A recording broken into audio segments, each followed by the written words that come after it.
Settle down and be seated, everyone. I am Judge Kanyaki. Today's case will be going over case number 47, the criminal case of Joe Kanyaki versus the Royal Luncheon. Why are we in the dungeon beneath the courtroom? Because the actual dungeon was already booked by a Judge Magnus or whatever the hell his name is. Oh, why is there a dungeon beneath the courtroom? Representing the Royal Luncheon is Prosecutor Kanyaki, the defendant being Joe Kanyaki himself, and representing him, Professor Huffington. Charmed, I'm sure. Please, I'm innocent in all this. You gotta believe me, Your Honor. All in due time, Joe. That's what we're here to prove. Will the prosecution read the cause of action? Yes, Your Honor. The defendant has been accused of stealing from the Royal Luncheon, of which the punishment for that is death. And exactly how much was stolen from the luncheon? Exactly $3.50. Good heavens! Hang this man! Just a moment, Your Honor. We haven't even started yet. Oh, terribly sorry. I lose myself sometimes. Furthermore, it is believed that this man is none other than the phantom thief and master of disguise, Arsène Kanyaki. Evil! This man is pure evil! Please, Your Honor, control yourself. You may begin. At 11:15 a.m. last Tuesday, it was discovered that the royal safe of the Royal Luncheon was broken into. Nothing was stolen, of course, save for $3.50. Joe Kanyaki, artist, animator, and gamer extraordinaire, was in charge of giving the royal kid his lunch money at the time. Just one moment. Would you be so kind as to look at this? You see, when I investigated the scene of the crime, I found bloody handprints. Yes, I'm quite well aware. I investigated the scene as well. Bloodied handprints, but with no fingerprints. Joe Kanyaki, would you kindly show us your hands? George Almighty! What happened to your hands? Just the night before the incident, they were injured in an all-night gaming session.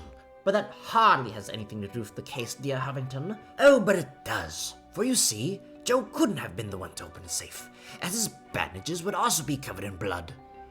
And since he was taken away immediately after the incident, he wouldn't have had time to change them. Not with those hands, anyway. Furthermore, I discovered this, some ways away from the crime scene. It was difficult to discern, but it's a carved of a smudged bloody hand, the kind with no fingerprints. Yes, the red of the car would have hidden away the blood from prying eyes. It was in this very car that I found the stolen $3.50. Wait, you recovered the $3.50? I see. But could you take a closer look at the first photo? Notice anything strange about this? I'm talking about where the most of the blood is located. The thief must have fiddled around with this interface quite a lot. You seem to be correct. Your Honor, the prosecution would like to call Joe Kanyaki to the stand. Objection? Overruled. Now, how exactly do you open this safe? There's a trick to the safe, you see. You gotta defeat the evil demon loaded in the console first, and then the safe unlocks. The handle's still pretty heavy though, so it takes a lot of handling. Yes, quite. But wouldn't you say that the thief knew exactly what he was doing? He took some time slaying the demon lord, then turned the handle. Were it the other way around, the handle would have more blood on it, as the blood wouldn't have had time to dry. Well, yeah, but I still couldn't have done it with these injured hands of mine. Let's test something. You see this crystal ball? This is one of Royal Luncheon's heirlooms, priced at around $100,000. Yeah, but I don't see what the heck are you doing? Well, care to explain your miraculous recovery? All right, I admit it. I opened the safe. I faked my own injuries to give myself an alibi. A true gamer would have known to take better care of his hands. I even gave myself a nosebleed to make it even more convincing. But I'm not Arsène Kanyaki, I swear. As I reached for the money, a shadowy figure swooped in and took it before I could even blink. While chasing him, I saw him put the money inside a car, but when I tried getting it out, my nose started bleeding again, so I wiped it on the door.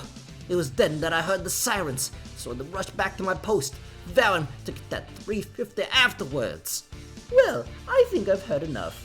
I hereby pronounce Joe Kanyaki guilty of all charges. What? No, I didn't do it. I'm telling you, you got the wrong guy. Yes, the red of the car would have hidden away the blood from prying eyes. How did you know the car was red? Wait, where's the prosecutor? Where's the 350? And where are my pants? Your Honor, we found the real prosecutor. He was tied up in a closet. Too easy.